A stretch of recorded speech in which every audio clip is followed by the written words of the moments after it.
मध्य प्रदेश में जल्द ही विधानसभा चुनाव होने वाले हैं। ऐसे में बीजेपी ने जहां अपने 39 प्रत्याशियों की पहली सूची जारी कर दी है, वहीं कांग्रेस सहित अन्य पार्टियां भी अपने अपने प्रत्याशियों की घोषणा करने की तैयारी कर रही हैं। जब तक सभी दल अपने प्रत्याशियों की घोषणा नहीं कर देते, तब तक नेताओं को टिकट मिलने की उम्मीद लगी रहती है। ऐसे ही टिकट की आस रखने वाले नेताओं से जुड़ी हमारी एक खास सीरीज कौन बनेगा विधायक 2023 के दूसरे एपिसोड में आप सभी का स्वागत है। नमस्कार, मैं हूं शिवा पुरोहित। आज बात करेंगे सागर जिले की नरयावली विधानसभा की। मध्य प्रदेश की महत्वपूर्ण विधानसभाओं में से एक सागर जिले की नरयावली विधानसभा सागर शहर से सटके है। ये सागर की उपनगरीय मकरोनिया, सागर कैंट क्षेत्र सहित नरयावली एवं सागर के आसपास के इलाकों से मिलकर बनी है। नरयावली विधानसभा सबसे महत्वपूर्ण विधानसभा इसलिए है कि सागर का इंडस्ट्रियल एरिया इसी में आता है। हाल ही में पीएम मोदी ने संत रविदास के 100 करोड़ की लागत से बनने वाले मंदिर का भूमि पूजन भी यहीं किया था। इसके अलावा सागर का कैंट एरिया, सागर के बड़े होटल, व्यापार इसी विधानसभा में आते हैं। नरयावली विधानसभा में भाजपा और कांग्रेस अपने अपने प्रत्याशियों की जल्द ही घोषणा कर सकती है। ऐसे में आज बात करेंगे नरयावली विधानसभा में बीजेपी और कांग्रेस के उन नेताओं की जो इस सीट पर अपनी दावेदारी ठोक रहे हैं। आइए सबसे पहले बीजेपी की बात करते हैं, जिसमें प्रबल दावेदार है 3 बार से विधायक प्रदीप लारिया। नरयावली विधानसभा से साल 2008 में विधायक बनने से पहले प्रदीप लारिया सागर नगर निगम के महापौर थे। महापौर रहते हुए उन्हें पार्टी ने विधानसभा का टिकट दिया। तब से लगातार 3 बार से वो नरयावली विधानसभा से चुनाव जीतते आ रहे हैं। इसमें उनके 2 मुकाबले साल 2013 और 2018 में कांग्रेस के प्रदेश कार्यकारिणी अध्यक्ष, पूर्व विधायक, पूर्व मंत्री सुरेंद्र चौधरी से हुए। दोनों ही बार उन्होंने सुरेंद्र चौधरी को चुनाव में पटकनी दी। वहीं उससे पहले एक चुनाव साल 2008 में उन्होंने कांग्रेस नेत्री माधवी चौधरी को हराया। प्रदीप लारिया एक जमीनी नेता है। उनकी कार्यशैली जन सामान्य को बेहद पसंद आती है। भाजपा के दिग्गज नेता रहे स्वर्गीय हरनाम सिंह राठौर के खेमे से अपनी राजनीति शुरू करने वाले प्रदीप लारिया आज प्रदेश में अनुसूचित जाति वर्ग का एक जाना माना चेहरा है। वहीं इस बार भी उन्हें पूरी उम्मीद है कि भारतीय जनता पार्टी उन्हें नरयावली विधानसभा से अपना उम्मीदवार बनाएगी। बीजेपी में उनके अलावा और भी दावेदार हैं जो प्रत्यक्ष और अप्रत्यक्ष रूप से अपनी दावेदारी कर रहे हैं, जिसमें सबसे पहले नाम आता है नारायण प्रसाद कबीरपंथी का, जो नरयावली विधानसभा से विधायक रह चुके हैं। साल 2008 में बीजेपी सरकार में मंत्री रहे। वहीं मंत्री रहते हुए उनका टिकट काटकर प्रदीप लारिया को मौका दिया गया।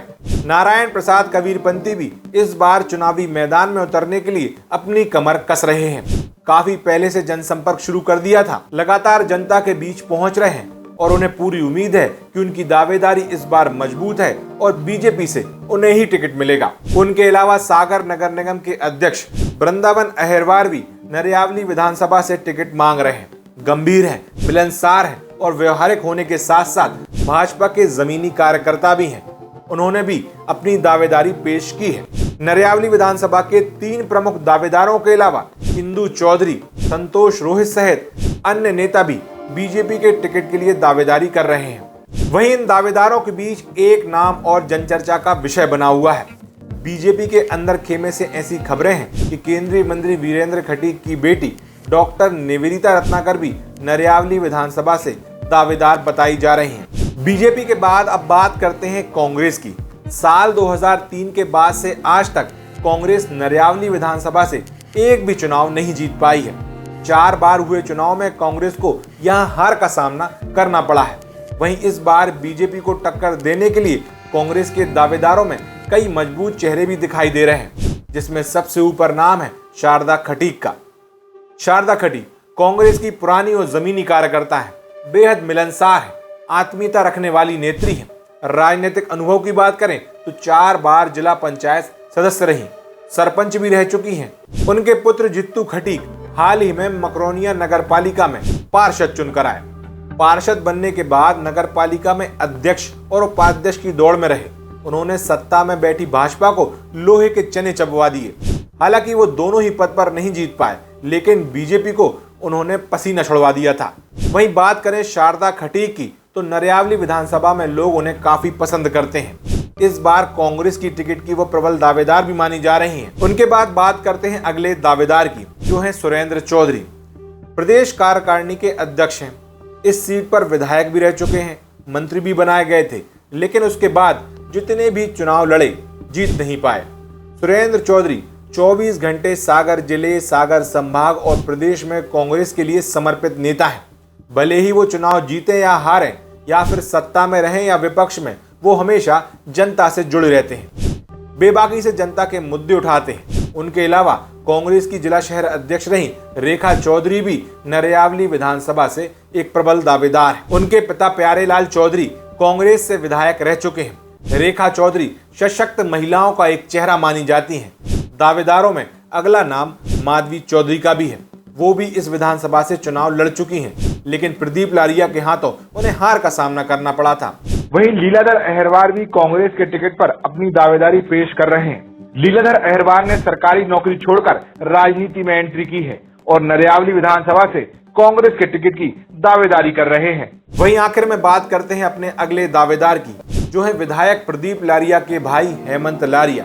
हेमंत लारिया ने हाल ही में कांग्रेस ज्वाइन कर नरियावली विधानसभा से चुनाव लड़ने के लिए टिकट की दावेदारी पेश की है। ये थे कांग्रेस और बीजेपी के नरियावली विधानसभा सीट से दावेदार। इनके अलावा आम आदमी पार्टी, बहुजन समाजवादी पार्टी सहित अन्य दल के नेता चुनाव लड़ने के लिए दम भर रहे हैं। नरियावली विधानसभा में प्रत्याशियों की घोषणा होने के बाद चुनावी दंगल पूरे जोर शोर से शुरू हो जाएगा।